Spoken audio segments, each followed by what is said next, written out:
할렐루야. 한 주 동안 평안하셨어요? 휴가 잘 보내고 계시죠? 오늘도 이렇게 휴가 가신 분들이 좀 많이 계신 것 같습니다. 날씨가 여러분 매우 무덥습니다. 어떻게 지내시고 계십니까? 짜증나는 일이 많으세요? 아니면 여러분 기쁜 일이 많으세요? 제가 원래 성격이 참 좋은 사람인데 요즘 짜증을 제가 많이 낸다고 저를 아는 어떤 아이들이 당돌하게 저한테 얘기를 하더라고요. 왜 이렇게 짜증을 많이 내냐고요. 여러분, 웃을 일보다 짜증나는 일이 많은 것 같아요. 그죠? 근심된 일도 많고 또 염려와 우울한 일들이 많은 요즘인 것 같습니다. 그러나 분명한 것은 기쁨과 웃음을 누리는 사람이요, 여러분 건강에 많은 도움과 유익을 받을 수 있다는 겁니다. 그래서 많이 웃고 많이 기뻐하시길 바랍니다. 기쁨과 웃음이 건강에 어떤 효과가 있는지를 연구하는 책을 제가 보았는데요. 여러분, 사람이 웃을 때 발음하기 어려운데 엔게팔린이라는 호르몬이 나온다고 그래요. 근데 여러분, 이 호르몬이 어떤 역할을 하느냐? 통증을 완화시켜주는 역할을 한다고 합니다. 그래서 이 호르몬이요, 몰핀 아시죠? 우리가 고통 느낄 때 딱 만든 주사가 몰핀 주사인데 그 몰핀 주사에 여러분 300배 이상의 효과가 있다고 그래요. 또 이 호르몬이요, 심장병을 예방하고요, 암 환자의 통증도 웃음과 기쁨으로 감소한다고 합니다. 재밌는 것은 여성분들한테 희소식인데 여자분들이 많이 웃으면요 얼굴이 예뻐진다고 합니다. 많이 웃으시고 또 여러분 많이 웃으면요 머리가 똑똑해진다고 그래요. 그래서 우리 수험생들 웃을 일이 거의 없는데 많이 웃고 여러분 밝게 살 때 또 좋은 결과가 있을 줄 믿습니다. 사랑하는 성도 여러분, 그런데 나는 신앙인입니다. 나는 예수 믿는 사람입니다. 내가 말하지 않아도 저 사람은 예수 믿는 사람이고 저 사람은 교회 다니는 사람이고 저 사람은 신앙인이다 알릴 수 있는 표식이 있다면 여러분 뭘까요? 저 사람은 교회 다니는 것 같아. 저 사람은 예수 믿는 것 같아. 내가 말하지 않아도 내 모습만 보고 알 수 있는 방법이 뭐가 있을까요? 여러분, 내 얼굴과 내 모습에 기쁨이 나타나야 합니다. 여러분, 예수 믿는다는 것은 내 안에 기쁨이 있다는 겁니다. 내가 예수를 믿는다는 것은 내 얼굴과 내 마음과 내 생각 안에 기쁨이 있다는 거예요. 주님이 내 인생의 구주가 되어 주십니다. 하나님이 나의 아버지 되십니다. 성령이 내 안에 역사하고 계세요. 그러므로 내 안에 기쁨이 흘러 넘친다는 사실입니다. 그럴 때 사도 바울의 고백이 나오는 거예요. 우리 빌립보서 2장 17절과 18절 말씀을 함께 읽어보도록 합니다. 시작. 나는 기뻐하고 너희 무리와 함께 기뻐하리니 이와 같이 너희도 기뻐하고 나와 함께 기뻐하라. 아멘. 여러분, 저 짧은 문장 속에 기뻐하라는 말이 4번 나옵니다. 바울 사도는요 예수와 함께하고 성령이 그 안에 역사하니까 여러분 기뻐하고 기뻐한다. 마음속에 솟아나는 기쁨을 주체할 수가 없는 것입니다. 그런데 여러분, 바울 사도가 지금 저렇게 고백하는 거예요. 여러분, 바울 사도의 입장에서 보면 저런 고백이 나오지 못한 환경 가운데 있는 거예요. 여러분, 빌립보서는 바울 사도가 감옥에 있을 때 빌립보 성도들에게 쓴 편지입니다. 사도 바울 인생 마무리 단계입니다. 몇 년 후에 사도 바울이 순교를 당하죠. 지금 어디에 있습니까? 감옥에 있습니다. 나이는 60대입니다. 감옥 안에 볼펜이 있겠습니까? 종이가 있겠습니까? 차디찬 감옥 바닥 위에서 편지를 씁니다. 그의 마음의 심령을 토로합니다. 어떻게 토로합니까? 죽겠다. 너무나 고통스럽다. 아니요. 그는 말합니다. 기뻐하고 기뻐하노라. 사랑하는 성도 여러분, 바울 사도가 말하는 이 기쁨을 여러분 누리며 살고 있습니까? 목사님, 나는 지금 사는 게 너무나 기뻐요. 주체할 수가 없어요. 내 안에서 기쁨이 샘솟아 오는데 억제할 수가 없어요 라고 말하는 분 단 한 분도 못 봤습니다. 목사님, 힘들어요. 성도님, 내 인생이 너무나 원통하고 억울해서 못 살겠어요. 왜 이렇게 사는 게 힘들지요? 좋은 소식보다 안 좋고 험악한 소식이 더 많이 들려오는 이 시대를 우리가 살아가고 있는 거예요. 우리 대한민국을 살펴볼까요? OECD 국가 중에요, 노인 자살률 1위가 우리나라예요. 얼마나 안타깝습니까? 40대 주부 중에 여러분 35%가요 한 달에 한 번씩 우울증을 경험한다는 거예요. 3분의 1이 우울증 속에 살아요. 여러분 청소년들은 어떻습니까? 30%가요 한 달에 한 번쯤 우울증을 경험하고요, 죽고 싶다. 그 젊은 아이들이, 여러분 보십시오. 유아가 됐든 청소년이 됐든 청년이 됐든 장년이 됐든 노인이 됐든 모두가 기쁨을 잃어버리는, 기쁨을 상실하는 시대를 우리가 살아가고 있습니다. 세상이 우리에게 기쁨을 주죠. 좋은 음식 내 입으로 먹으면 그 순간 얼마나 기분이 좋습니까? 좋은 영화 볼 때 내 눈이 얼마나 기뻐합니까? 좋은 음악을 듣고 재밌는 얘기 들을 때 내 귀가 얼마나 기뻐합니까? 그런데 그런 기쁨 말고요, 정말로 내 속에서 솟아나는 영원히 끊이지 않는 그 기쁨, 여러분 안에 있습니까? 그 기쁨 우리가 어디에서 찾아야 될까요? 여러분 서양 속담에 이런 속담이 있습니다. 5분 동안 기뻐하고 30년 슬퍼할 수밖에 없다. 다시 말합니다. 5분 동안 기뻐하고 30년 슬퍼할 수밖에 없다. 세상에서 주는 그 기쁨 없다고 말하지 않습니다. 있다라는 겁니다. 세상에도 기쁨이 있어요. 나에게 기쁨과 즐거움을 주는 것들이 있습니다. 그런데 그것은 반쪽짜리라는 거예요. 속담에 있는 말처럼 5분짜리라는 겁니다. 전라도 광주에 어떤 분이요 28억 로또에 당첨됐어요. 어느 날 자기 앞에 생각해보세요. 28억 돈이 딱 떨어졌어요. 기쁠까요? 안 기쁠까요? 기쁘겠죠. 주님이 언제 오실지 모르지만 주님 오시는 그날까지 돈 펑펑 쓰면서 살 거예요. 기뻐해야 돼요. 그런데 1년 뒤에 광주의 어느 한 목욕탕에서 이분이 스스로 목숨을 끊었습니다. 여러분 미국의 어떤 분이 오늘 로또 얘기를 많이 하네요. 90억짜리에 당첨됐어요. 여러분 90만 원이 아니고요 90억짜리입니다. 이분이 당첨돼가지고 얼마나 기뻤을까요? 30억을요 현금으로 찾았어요. 60억은요 연금으로 받아서 죽을 때까지 1년에 여러분 4억 5억을 받습니다. 적어도 한 달에 3천만 원 이상을 받는 거예요. 얼마나 기쁠까요? 저는 한 번이라도 이렇게 만져보기라도 했으면 좋겠어요. 만져보기라도. 그런데 6년 후에 이분에게 우울증이 와가지고 자기 집에 불을 지르고 그 안에서 죽었습니다. 물질이 주는 그 기쁨 몇 분짜리일까요? 물질이 주는 그 기쁨 얼마나 오래 갈까요? 여러분 명심하십시오. 성도는 세상이 주는 그 잠깐의 기쁨을 영원한 것으로 착각하면 안 돼요. 여러분 그 기쁨에 올인하고요 그것만으로 기뻐하면 안 된다는 사실이에요. 우리는 영원한 기쁨을 갈망해야 합니다.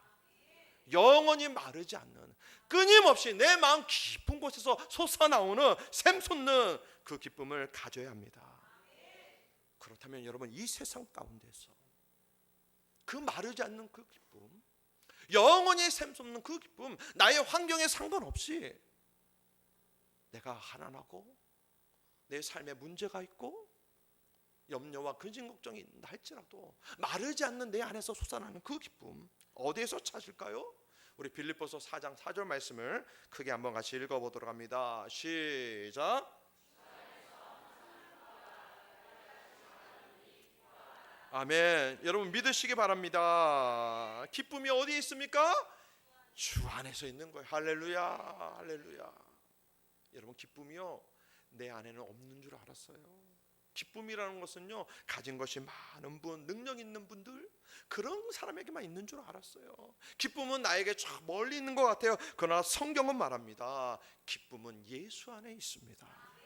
내가 예수 앞에 엎드릴 때 기쁨이 찾아오는 겁니다. 내가 예수 안에 있으면 세상에서는 누릴 수 없고 찾을 수 없는 그 기쁨을 우리는 발견할 수 있다는 사실이에요.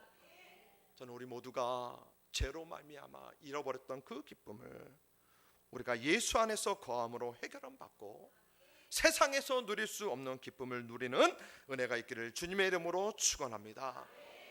누가복음 19장을 보면 우리가 잘 아는 인물이 나옵니다. 삭개오가 나옵니다. 삭개오는요 돈도 있었어요. 삭개오는요 좋은 집이 있었고요, 남들이 가지지 못하는 것을 많이 가지고 있었습니다. 그런데 그 마음에 고독이 있었어요.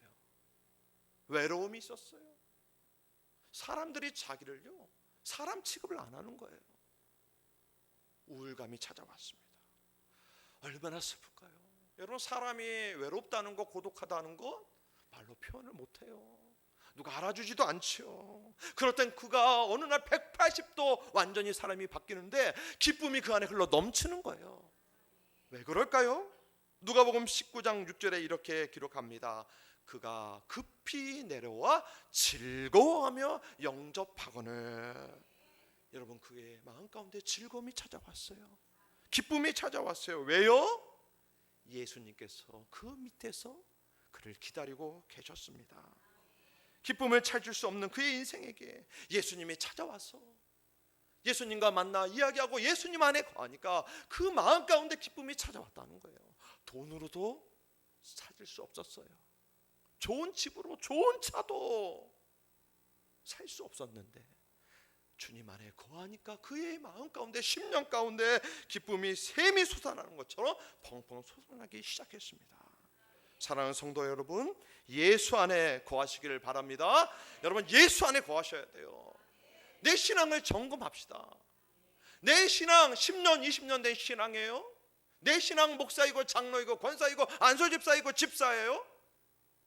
점검하셔야 돼요. 내가 직분 받아서 생활하고 있는데 내가 예수 안에 있는지 예수 밖에 있는지 점검하셔야 돼요. 내가 주님과 함께 동행하며 사는지 아니면 이 험악한 세상 나 혼자 걸어가고 있는지 여러분 점검하셔야 됩니다. 눈에 보이지 않는 그 하나님 볼 수 없어요. 그 하나님 만질 수 없어요. 그 하나님이 내게 음성 들려주지도 않아요. 그러나 분명한 것은 그 하나님이 나를 위해서 십자가에 죽으셨고 내가 그것을 믿고 그분 안에 들어가며 내 인생의 기쁨이 회복될 줄 믿습니다. 내 신앙이 회복되어지고요, 내 영이 회복되는 역사가 일어날 줄 믿으시길 바랍니다. 우리가 잘 아는 말씀 하박국 3장 17절 18절 말씀을 우리 한번 같이 읽어보도록 합니다. 큰 목소리로 읽겠습니다. 시작.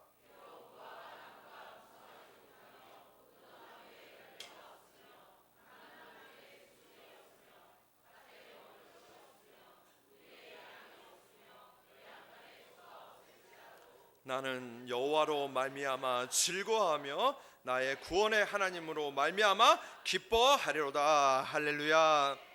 보세요, 열매가 없어요. 소출이 없고 먹을 것이 없고 외양간에 소와 양이 없어요. 없고 여러분, 이 말씀이 왜 중요한지 아세요? 없고 이게 우리 인생의 모습이라는 거예요. 여러분, 평생 열심히 사셨어요, 그렇죠? 땀 흘리고 애쓰고 살려고 발버둥 쳤어요. 지금보다 더 나은 삶을 위해서 노력했어요. 자식들 생각하면서 못 먹어가면서 힘들게 일했습니다. 그런데 그런 인생 산 우리 고백이 뭡니까? 없고라는 거예요. 그런데 하나님 우리에게 뭐라고 말씀하십니까? 그래, 너 열심히 살았어. 그런데 없고 없잖아. 그런데 내 속에 내가 있단다. 할렐루야. 내 속에 하나님이 있어. 사랑하는 아들아, 사랑하는 딸들아, 너 돌아보면 빈손이지. 그런데 너 부자야. 왠 줄 아니?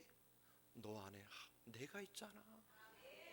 나는 구원의 하나님으로 말미암아 기뻐하노라. 할렐루야. 하박국의 이 고백이 나의 고백이 되기를 바랍니다. 나는 없고 없어요. 그러나 하나님이 내 안에 계세요. 나는 구원의 그 하나님으로 말미암아 기뻐하노라. 여러분, 뭐가 없어서 힘들다고 얘기합니까?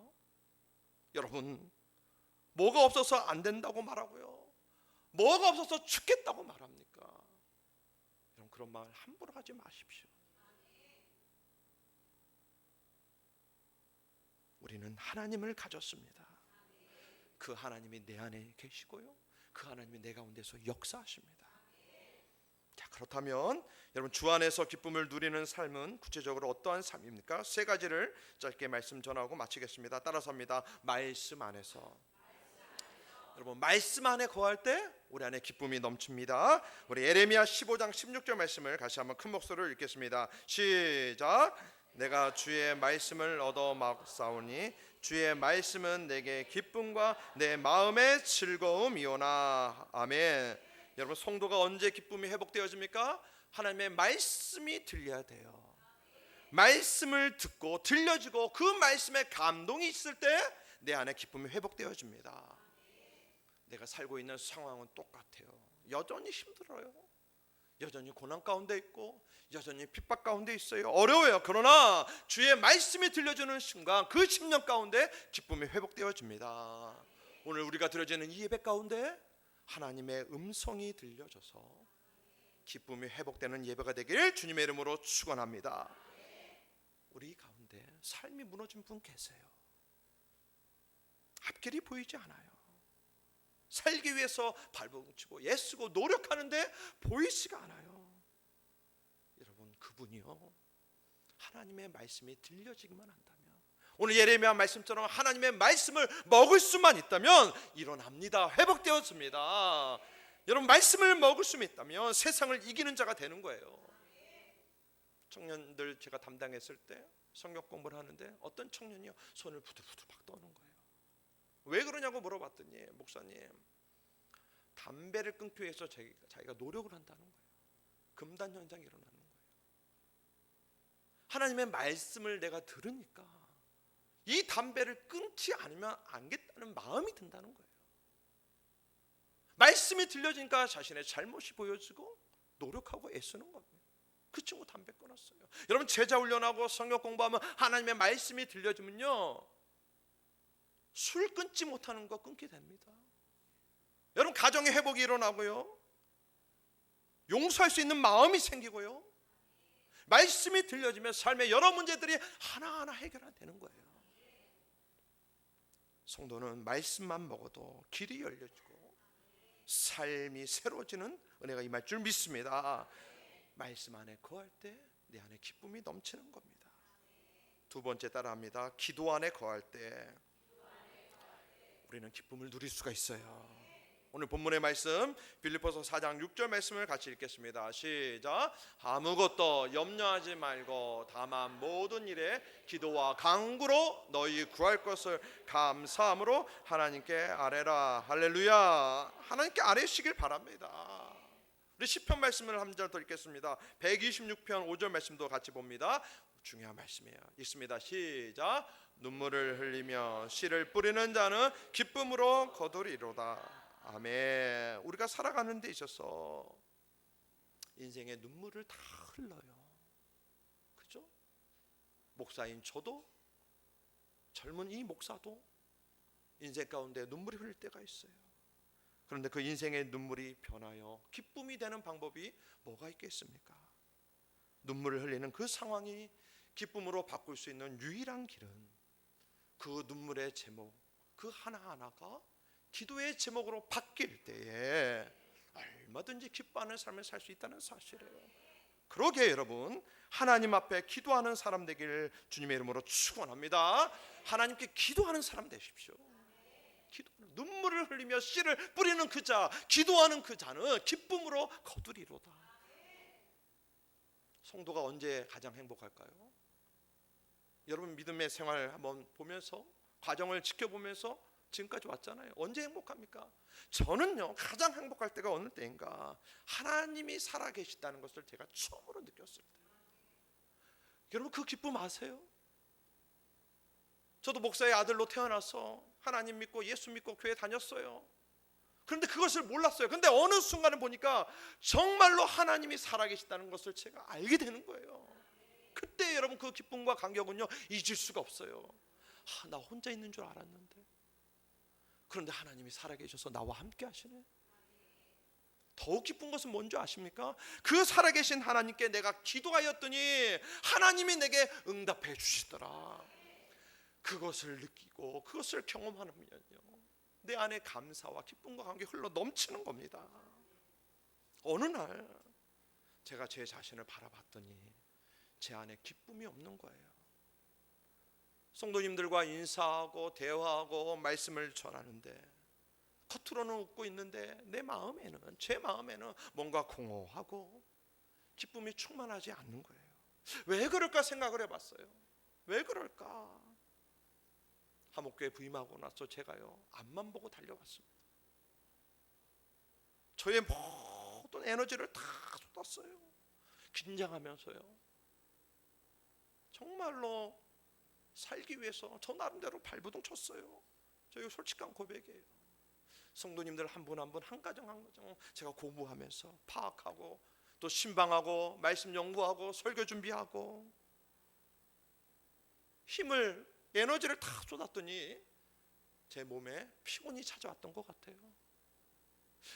어느 순간에 너무나 몸이 힘든 거예요. 제가 새벽 3시면 항상 일어나서 기도하고 말씀 준비하고 그랬습니다. 2시간 전에 일어났어요. 근데 어느 순간에 4시가 넘어도 일어나질 못하는 거예요. 기도해야 되는데 일어나지를 못하는 거예요. 기도의 시간이요, 반으로 줄어들었어요. 기도가 주니까 응답이 줄어요. 기도가 줄고 응답이 주니까 영적 기쁨이 사라지는 거예요. 제가 그걸 깨닫고요, 몸은 힘들지만 다시 한번 일어나서 기도하기 시작했습니다. 제가 기도하면서 느낀 게 뭔 줄 아세요? 하나님께 기도하면 응답해 주신다는 사실을 여러분 믿으시기 바랍니다. 기도하면 응답해 주세요. 응답을 경험할 때 내 안에 기쁨이 넘치는 겁니다. 요즘 많이 회복되어지고 기뻐요. 제가 주일학교 여름 사역을 위해서 많이 기도했습니다. 금식하며 기도했어요. 그런데 우리 아이들 보고 우리 교사, 우리 교육자들 보니까 기도의 열매가 보이는 거예요. 할렐루야. 얼마나 기쁜지요. 제가 새신자를 위해서 매주 기도합니다. 하나님 보내어 주시옵소서. 우리 교회가 그렇게 화려하지도 않고 눈에 띄는 교회도 아닙니다. 십자가의 불도 없고요, 교회차가 돌아다니는 그런 교회도 아니에요. 조그만 동네 섬기는 그런 교회예요. 하나님, 그렇지만 하나님 필요한 자들을 보내어 주시옵소서. 감사하게도 매주마다 오늘 일부도 그렇고 계속 보내어 주시는 거예요. 이번 주도 제가 어떤 문제를 놓고 하나님께 기도했어요. 하나님 아시죠? 이 불쌍한 장 목사 도와주세요. 어저께 말씀 준비하면서 하나님께서 그 기도를 응답해 주셨어요. 제가 얼마나 기쁜지 제 방에서 찬양을 틀고 말씀 준비하면서. 여러분 기도하시길 바랍니다. 기도할 때 우리의 기쁨이 회복되어지는 거예요. 마지막 3번째입니다. 따라서 합니다. 교회 안에 거할 때, 우리가 교회 안에 거할 때 기뻐할 수가 있어요. 교회는요, 기쁨을 전해주는 공동체예요. 여러분 교회는 기쁨을 줘야 돼요. 세상은요, 우울한 소식, 일본, 북한, 정치인들 우울해요. 그러나 여러분 그 속에서 교회가 기쁨을 전해주고, 야, 기쁨은 이런 거야 가르쳐 줘야 되는 겁니다. 우리가 있는 이 예배당은 하나님의 기쁨이 임재하는 장소입니다. 교회에서 예배드리는 사람마다 기쁨이 넘칠 뿐만 아니라 염려, 근심, 걱정 가지고 왔을 때 교회 안에서 예배드릴 때 그 모든 것들이 사라지고 그 심령, 그 안에 기쁨이 흘러 넘쳐야 되는 겁니다. 교회에 왔더니 슬프다, 괴롭다, 아프다, 그러면 교회가 잘못하고 있는 겁니다. 교회에 왔더니 더 상처받았습니다, 더 아픕니다, 그런 소리가 나게 해서는 여러분 안 됩니다. 우리 하목교회 그런 교회 만들지 맙시다. 우리 교회 안으로 들어오면 고쳐주는 공동체, 회복되는 공동체, 잃어버린 기쁨을 다시 한번 찾는 그러한 공동체가 되길 주님의 이름으로 축원합니다. 지난주에 오후 예배 말씀 전했던 목사님 여러분 기억하시죠? 그 목사님이 강대상에 첫 번째 섰을 때 첫 마디가 뭐였습니까? 성도님들이 얼굴이 밝아서 너무 좋아요. 여러분들이 뭐 이런 인사하고 그러니까 당황했다고 그러더라고요. 얼마나 밝겠어요, 이러고 있으니. 그러면서 예배 끝나고 제가 차로 모셔다 드리는데 저한테 그러는 거예요. 목사님, 성도님들 얼굴 표정이 다 좋아 보여요. 그러면서 유치한 말을 하더라고요. 나쁜 사람이 한 사람도 없는 것 같아요. 나쁜 사람이 없다고 그러는 거예요. 제가 막 겉으로는 아무런 표정 안 짓지만 속으로 막 기뻐가지고요. 제가 그렇게 얘기했어요. 원래 그래요. 뭐 우리 항상 원래 그래요. 여러분, 새 신자 가운데 우리 교회에 와서 은혜 받는 분들 많이 계십니다. 여러분들 앞에서는 얘기 안 하지만 제 방에 와가지고 왜 등록하세요? 말하지 않아도 그분들이 얘기하는 거예요. 은혜 받고요, 성도님들이 안에 사랑이 있고요. 유초등부 아이 데리고 있는 부모님이 등록을 했어요. 첫 마디가 뭔지 아세요? 저는 저보다도 우리 아이들이 교회에 와가지고 사랑을 많이 받는다는 거예요. 사랑을 많이 받는다는 거예요. 아이들이 좋아한다는 겁니다. 사랑하는 성도 여러분, 주 안에서 기쁨을 회복하시길 주님의 이름으로 축원합니다. 뭘요? 말씀으로요, 기도로요, 교회를 통해서 참된 기쁨을 누리는 성도가 되길 바랍니다. 바울 사도는 감옥 가운데 있었어요. 그러나 그의 입술에서 단 한마디도 내가 왜 이렇게 살아야 되는지, 내가 주를 위해서 일평생 헌신하고 봉사했는데 내 인생의 끝이 이렇게 대단히, 나 억울해서 못 살겠다, 단 한마디도 나오지 않았습니다. 빌립보서 여러분 1장부터 4장까지 읽어보십시오. 주제가 뭡니까? 기뻐한다라는 겁니다. 왜요? 주 안에서 누리는 기쁨을 그는 알았습니다. 우리 모두 이 기쁨을 회복하는 성도가 되길 주님의 이름으로 축원합니다. 우리 시간에 찬양하겠습니다. 우리 꽃들도라는 찬양인데 한번 찬양하겠습니다. 여러분, 이 찬양은요, 일본에 있는 어떤 분이 만들었어요.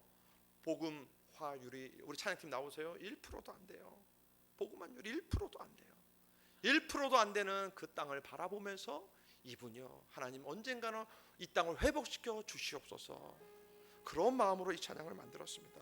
우리 찬양하면서 오늘 주신 말씀 생각해 봅시다.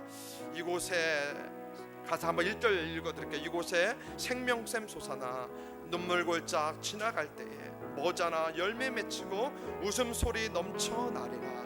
2절입니다. 그날에 하늘이 열리고 모든 이가 보게 되리라. 마침내 꽃들이 피고 영광의 주가 오시리라.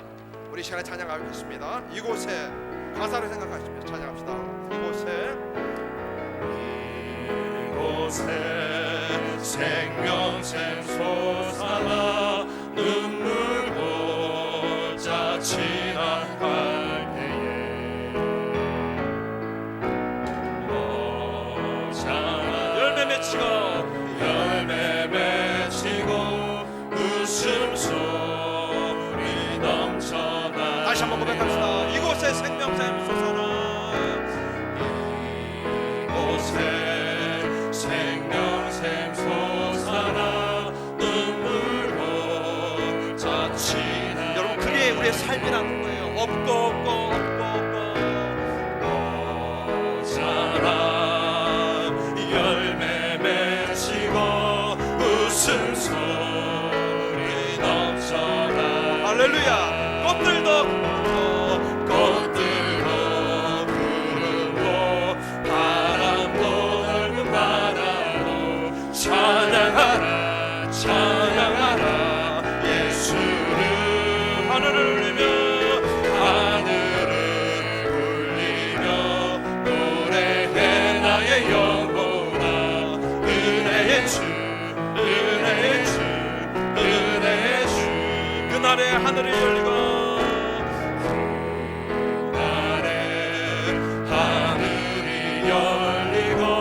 모든 이가 보게 되리라. 아멘. 마침내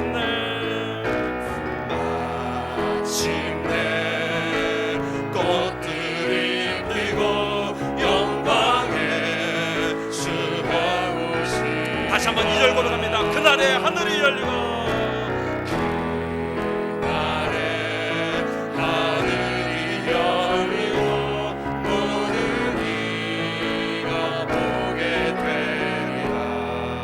그날을 소망합시다. 마침내 꽃들이 피고 영광의 주가 오시리라. 꽃들도 그런다. 꽃들도 구름도 바람도 넓은 바다도 찬양하라 찬양하라 예수를. 하늘을 울리며 노래해 나의 영혼아. 은혜의 주 은혜의 주 은혜의 주. 꽃들도 그런다. 꽃들도 구름도 바람도 넓은 바다도 찬양하라 찬양하라 예수를. 하늘을 울리며 노래해 나의 영혼아. 은혜의 주 은혜의 주. 마지막 한번 고백합시다. 꽃들도 그런다. 꽃들도 구름도 바람도 넓은 바다도 찬양하라 찬양하라 예수를. 하늘을 울리며 노래해 나의 영혼아. 은혜의 주 은혜의 주 은혜의 주.